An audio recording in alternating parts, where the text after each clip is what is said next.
ഈ വീഡിയോയിൽ കാണുന്ന കടിഞ്ഞൂൽ പശു നിറജനയാണ്.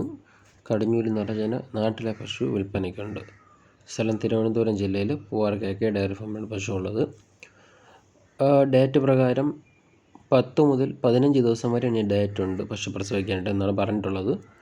അകിട് ഇറങ്ങി തുടങ്ങിയിട്ടേ ഉള്ളൂ. നല്ല രീതിയിൽ അകിട് ഇറങ്ങാനുണ്ട്. അത് വീഡിയോ കംപ്ലീറ്റ് ആയിട്ട് നോക്കുക, അപ്പോൾ തന്നെ അത് മനസ്സിലാകത്തുള്ളൂ. കടിഞ്ഞൂലിൽ തന്നെ 4 കാമ്പ് നല്ല ഡിസ്റ്റൻസ് ഉണ്ട്. ആ വീഡിയോയിൽ നോക്കുക.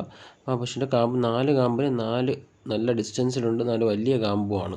സാധാരണ കടിഞ്ഞൂൽ പശുക്കൾ വളരെ ചുരുക്കം പശുക്കൾക്ക് കാമ്പ് കടിഞ്ഞൂൽ പ്രസവത്തിൽ ഇത്രയും വലുതായിട്ട് വരത്തുള്ളൂ. നല്ല ക്വാളിറ്റിയുള്ള നാട്ടിൽ വളർന്ന HFൻ്റെ ജേഴ്സി ക്രോസിലുള്ള ഒരു പശുവാണ്. ഇതിൻ്റെ മദർ ഈൽഡ് ഏകദേശം 24 ലിറ്ററോളം പാല് കിട്ടിയിട്ടുണ്ട്. എന്തായാലും ഈ പ്രസവത്തിൽ നമ്മൾ 24-ലെങ്കിലും ഒരു 18-ന് മേളിലോട്ട് ഒരു 22-നകത്തോട്ടുള്ള പാല് പ്രതീക്ഷിക്കുന്നുണ്ട്. അതിപ്പോൾ അകിട് നല്ല രീതിയിൽ ഇറങ്ങി വരുമ്പോഴേ എക്സാക്റ്റായിട്ട് 18-ന് മേളിലോട്ട് എത്ര വരുന്നത് നമുക്കൊന്ന് ഗസ് ചെയ്യാൻ പറ്റത്തുള്ളൂ. നല്ല ക്വാളിറ്റിയുള്ള നല്ല ബ്രീഡിലുള്ള പശുവാണ്. എന്ത് കൊടുത്താലും കഴിയും. ഫീഡിങ്ങിനൊന്നും ഒരു പ്രശ്നവുമില്ല. ആർക്കും കൈകാര്യം ചെയ്യാം, യാതൊരു പ്രശ്നവുമില്ല. നല്ല ക്വാളിറ്റിയുള്ള സൈസും നീളമൊക്കെ ഉള്ള പശുവാണ്. താല്പര്യമുള്ളവർ കോൺടാക്റ്റ് ചെയ്യുക.